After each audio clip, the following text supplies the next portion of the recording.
Hi, Steve Summers and Robby Boydstun for educ.com.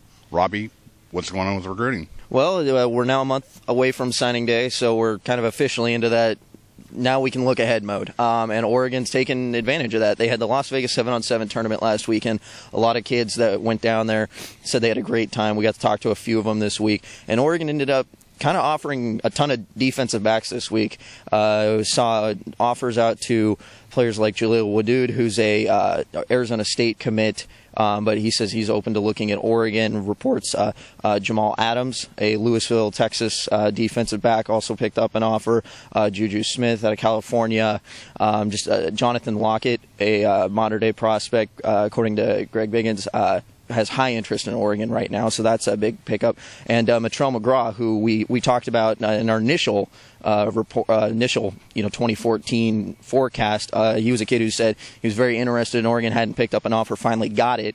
Well, shows how quick an Oregon offer can kind of spur something into action. According to Mike Coppage, one of our scout writers, he is going to visit next month in April. So that's a big deal. Oregon really was scouting out the defensive backs, cornerbacks, safeties this week. Also picked up, released an offer out to four-star linebacker out of a defensive end out of Alabama, and Rashawn Evans as well. So Oregon did pick it up after last week. It was a very, very slow week in terms of offers. This week picked it up.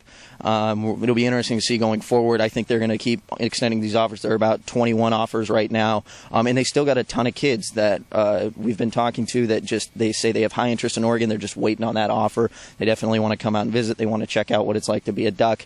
So Oregon, you can see that reach of being a top 5 program and how much. I don't know if it's easier is the right word, but it's making it a bit more simple for them to extend those offers and get that interest back.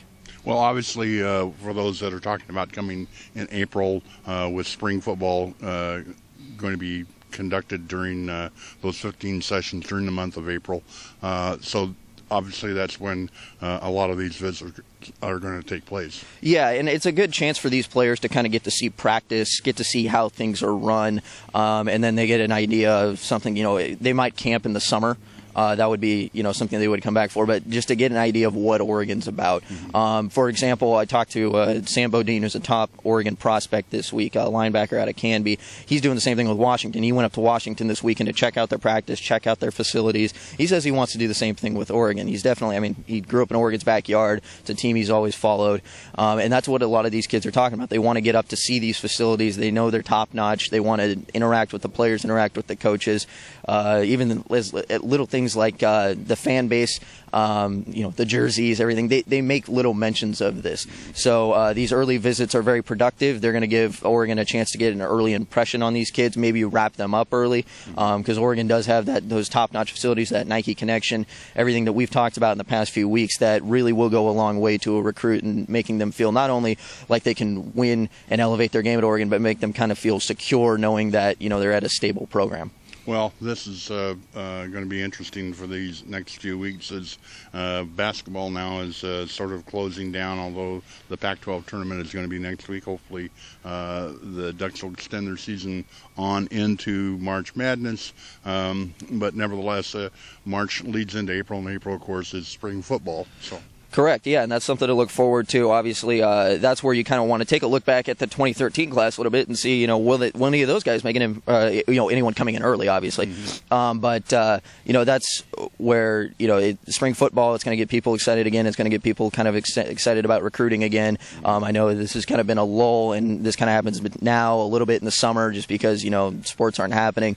But this is kind of your, before next season, we're heading into that final stretch before we start thinking about camps and stuff like that late into the summer. So obviously spring football is a very big deal around Oregon. It's becoming bigger and bigger as you take a look at the attendance of the spring games in the last couple of years. It just keeps growing. So very exciting time for Oregon and the prospects that are going to get a chance to look at it. And obviously the spring game gives them another opportunity to bring those kids out, possibly take a look at the campus, take a look at everything, and see what an actual game atmosphere would be like. Well, there will be one player from the 2013 class that's currently on the roster now, Joe Walker, the linebacker transfer. So he'll be in action. That probably is the only face that we're going to see from that new class, that class last year. Everybody else will be coming in this summer. So a lot of things to look forward to. Definitely. And like I said, we did talk. If you want something more to get excited about, we talked to the number 1 wide receiver according to Scout, Micaiah Quick. Earlier this week, he was at the Las Vegas 7-on-7. He has Oregon as one of his top 5 schools right now, and he doesn't even have an offer from them. He's waiting on the offer. He said he wants to come up, see what it's like to be a Duck. Got similar sentiments from Malik Cyphers, and we'll be hearing from guys like Ian Bunting, who already has an offer from Oregon. He wants to talk about how that came to be, and obviously, report this week earlier, Tyrell Crosby, an offensive tackle prospect, has Oregon in his top 2.